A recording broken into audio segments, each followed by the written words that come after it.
Hello crafters, I'm JanB and I'm an independent Stampin' Up demonstrator. Today I'd like to show you how I made these sweet little tea light characters. I showed them on my blog on Saturday. The photographs I was able to do when it was getting quite dark so you could actually see. All you can see at the moment is like a yellow blob on this, but they really do look lovely in subdued lighting, and they all stand up. Oops, if I don't knock them over. Now they all stand up really quite nice and easy, even knocking them they come back again, except this one. He ever so easily falls over. It's almost like he's drunk, and the reason is because this was my first one and I didn't realise that the first job to do is to get the balancing point on the actual tea light. Okay, so I'm going to switch these off. I think they are battery operated and they're the kind of batteries that can actually be replaced, so there's no question of when the batteries run out trying to take these bits off and onto new ones. Just change the battery from the back. Okay, so I'll leave the little fellas there.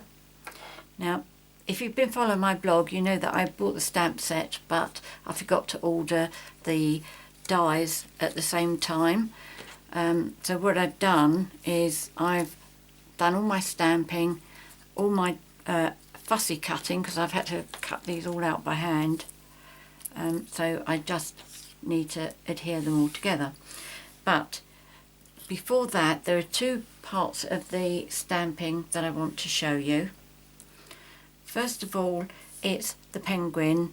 This also applies to the hat as well, is where you've got solid painting.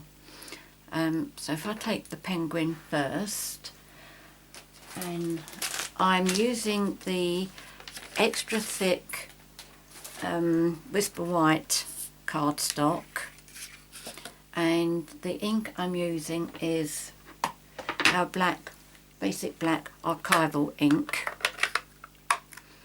Now what you need to do is ink up your penguin, or whichever stamp you're using that has a solid image to it, and then tilt it to the light and make sure that you've got paint ink all over it.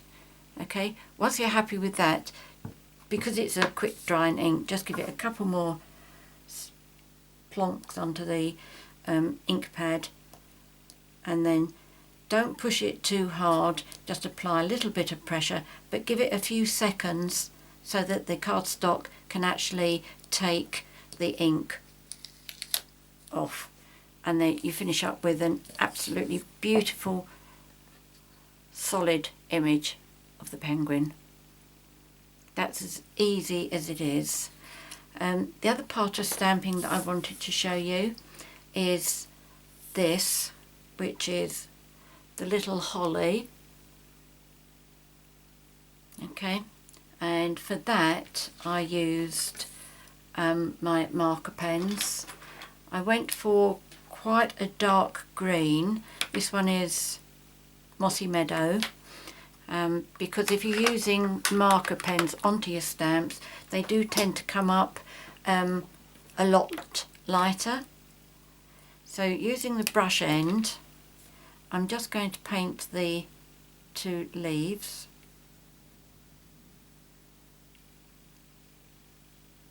I'm pleased to say that today I actually placed an order, and I've ordered the dies for this set. It's being carried over, so I know it's close to Christmas, but because it's being carried over, it's well worth doing. And I have to say I've used this stamp set so much. Right, okay, so that's the green. And then I'm going to use the real red, the brush end again, and just do the three berries.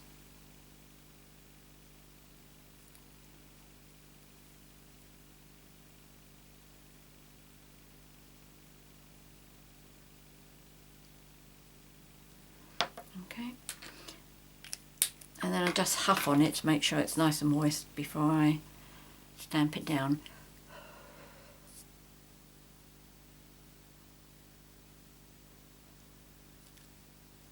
Okay, and then I just did my cutting out. The trouble is with doing it my way, I cut right up to the edges. I could leave a white gap all the way round all of these, but if I do the white gap uneven, it's far more noticeable than cutting too much off of the colours, if that makes sense. So first thing you need to do is to get your tea light, and I find mine come in two types, with the flat, and that's a bit not quite so tall, but the height really doesn't matter on the project that we're doing. But the only difference with this one is I did use glue dots to make my red ring stick to it. I didn't feel that it was necessary to the flat one, although you may prefer to do that. So the first thing I did was I took my red glimmer paper and my 1.5 inch punch, and the way I did that was I measured across here halfway. Let's get to the inches, and that measures about 1 7/16. So I rounded it up to 1.5. That one measures about the same, 1 7/16. So I did them all 1.5 because it gave a little bit of an overlap round the back. In fact, it's so small you can hardly see it, but there is a very, very small little, let me show you. In fact, this one you can see that I didn't put the hole right in the centre because I've got a bigger rim on one side than I have there. But that's fine, most of it gets covered up. So 1.5 inch circle, punch that. Then I need to be able to get it over here. My problem was I needed a 1 3/8 handheld punch, like this, because a normal punch you don't have the depth to get into the centre here, and I just have not been able to find a punch that's handheld punch that's 1 3/8. If anybody knows where I can get one, I would appreciate knowing. Anyway, I need to punch my hole more or less in the middle. So what I do is I just line my circle up onto my grid paper, and I've got 1 2 3 4 5 6. 1 2 3 4 5 6. Okay, so that means 3 is going to be my halfway mark. I just do a little line in the middle like that. That's it. I'm just lining up that line there, and doing a little cross in the middle. Okay. So I know that I've got to punch my circle on there. As you saw with my other one, it's not absolutely precise, but as long as it's pretty close, it will be fine.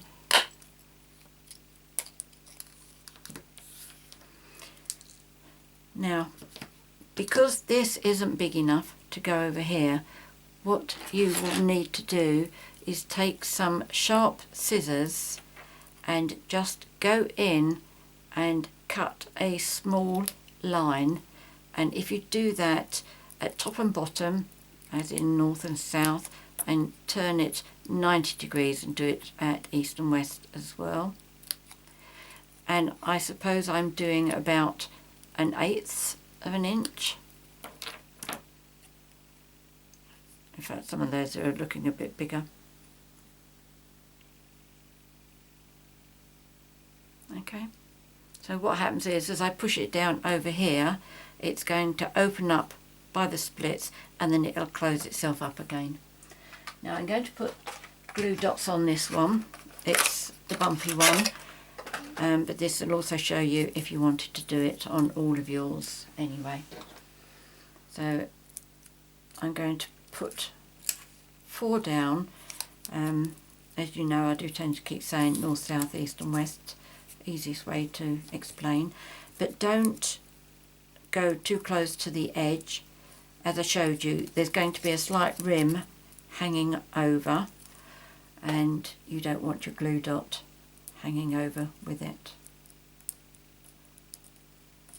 Come on, let go. Oh, determined little thing. Okay, so that's fine. So I'm just going to pop that over the top, push it down, centre it a little bit, because the slits are there, you do get a little bit of leeway. And then I'm just pushing down the flaps again. Okay, so once you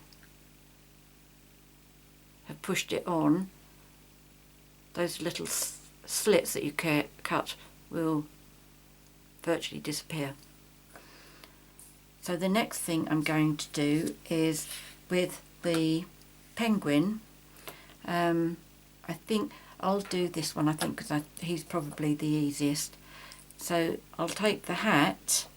Oh, by the way, what I did with my penguins, I just coloured the beak and the feet with pumpkin pie marker pen. I also did that for the nose for the daddy snowman and for the baby snowman as well.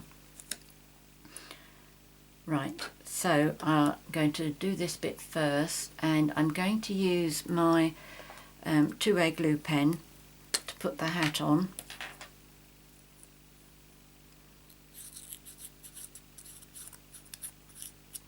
Just painting a little bit on the back there. Pop that on.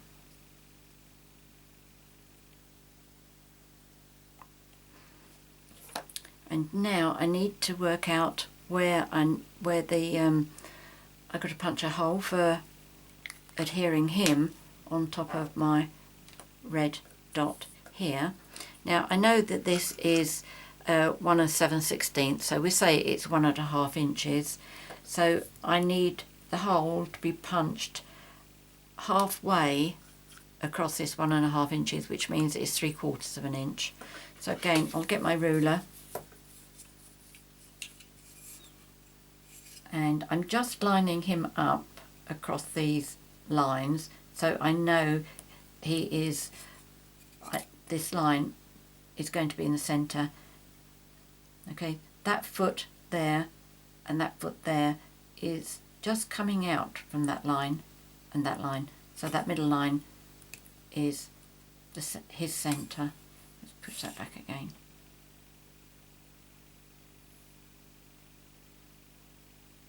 That's better.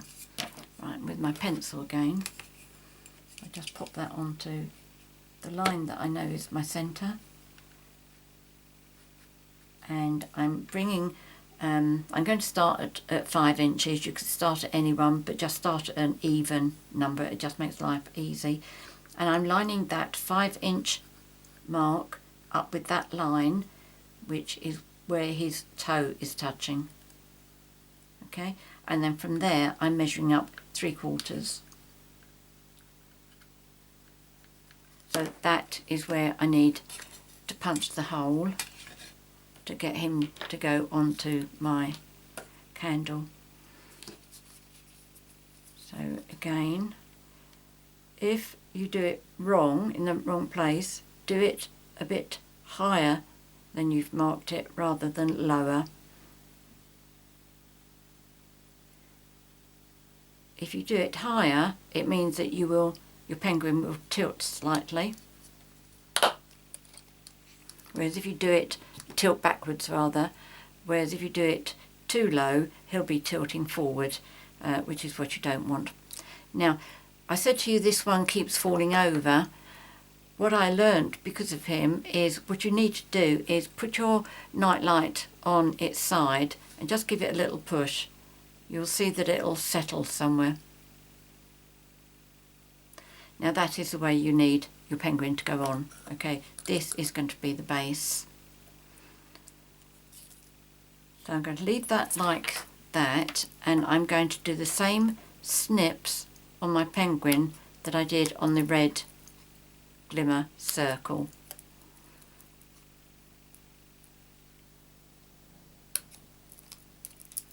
Okay, so that's 4 little snips, and then push him down over the candle. If you haven't cut them far enough, don't force it down because it will just tear. Just make your snips a tad longer, just to open it up very slightly to allow him to go through.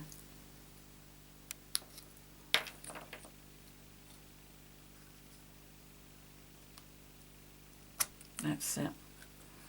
And now you need something pointed like your paper piercer, and just put those, flatten those tabs down.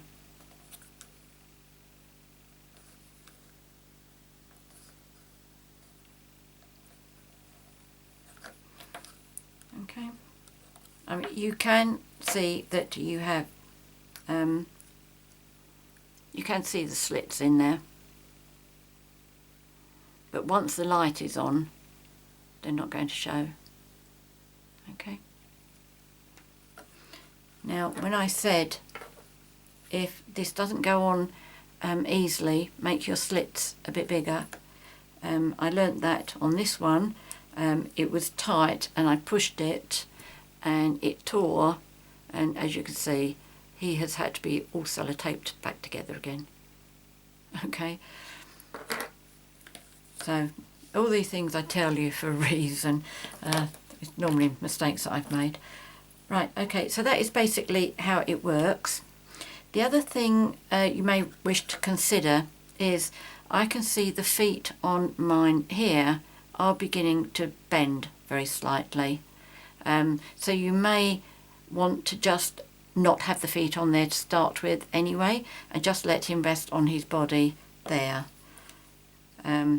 But because I've said to you, when you punch your hole, if you get it wrong, do it higher rather than lower. It means if at a later stage you want to cut the feet off, you will still have enough room without making him tilt right the way forward. There we go, that's what I mean.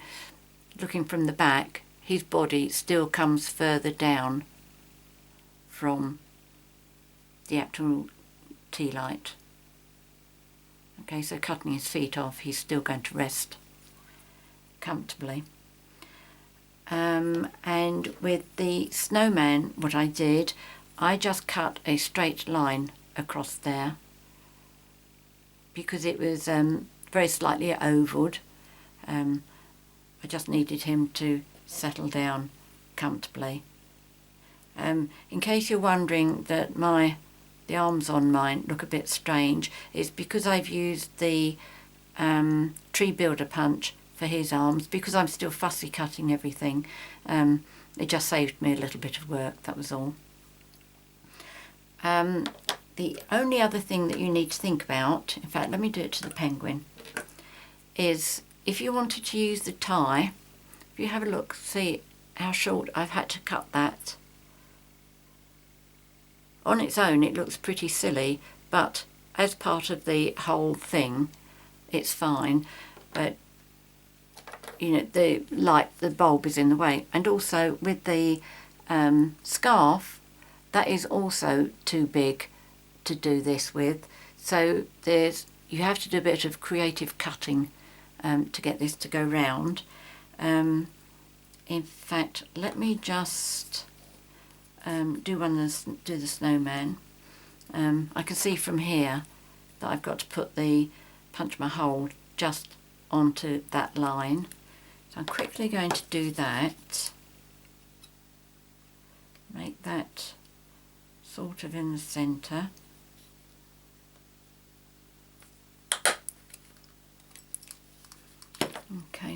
got another one here. So let me cut my little snips rather.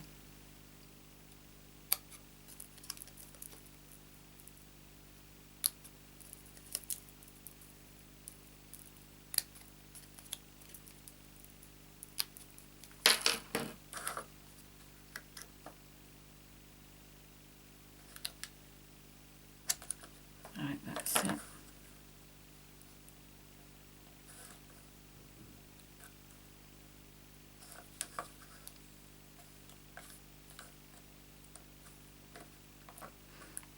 Right, okay, now the scarf, you see, you try and put it on and there's no way it's going unless you don't mind crooked. So what I did was, first of all, I cut a slice off up here.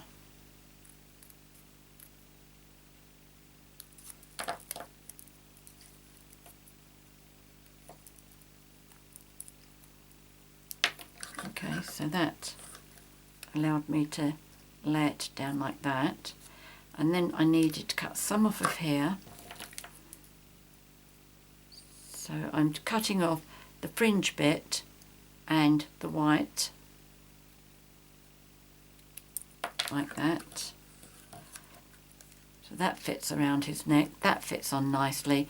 Now I've only got to do this bit here, and again I'm going to cut off the red bit and the white bit.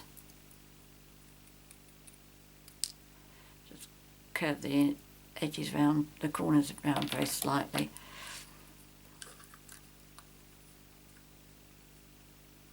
And then the scarf fits on really nicely.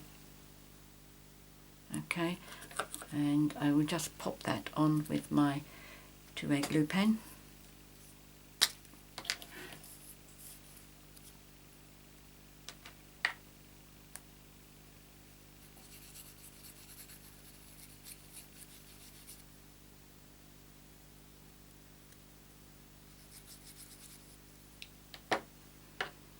Right, tweezers.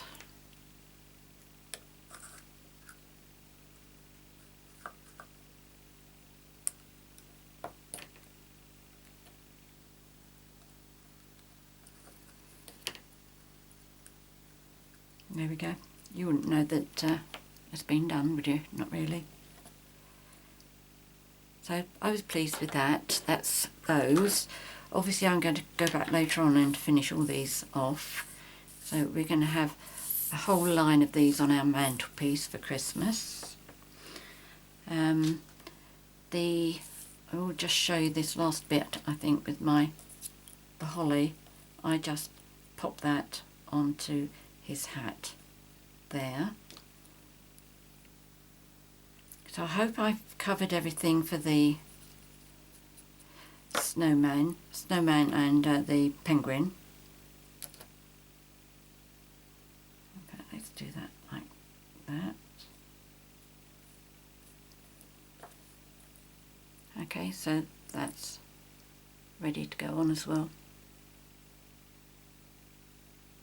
Okay, now when I was prepping for this yesterday, because it's quite tedious sitting here cutting things out, my brain was whirring, and I thought you could use this for all sorts of other things. If you saw my blog today, you'll have seen other things, other ideas I came up with.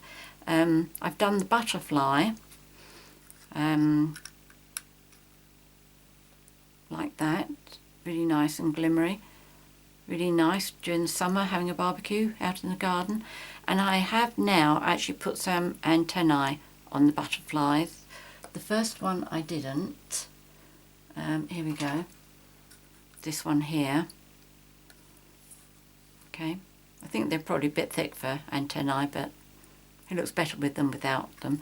And this one, I didn't stick everything down. I left them loose. And the other one I did was I did a bauble. What I did with both of these, if I show you the die set of which one, of the butterflies. Oh no, I've got one bauble and butterfly. Okay, let's do the baubles. So what I did was I die cut the red glimmer paper using this one, and the silver that's underneath is silver foil, and I've cut it out with that one and then just layered the two together. And what I did was I used my 2-way glue pen to put glue on all of the back of this, and when I put it onto my silver foil, the blue was oozing all over the place. So what I did was, if I can just get a piece of kitchen towel, as it was all oozing out everywhere, do it on this one, I just dabbed it like that, just up and down, up and down, up and down, all over, and I just kept on doing it, and I finished up with like a pattern on the silver. Rather than it looking like glue has just oozed out, it's almost come up like, I don't know quite what to say, an all over pattern. A bit like the Gorgeous Grunge stamp, I suppose, splatters rather than, and that's all I did, just kept going over and over and over, and I'll show you hopefully what happened.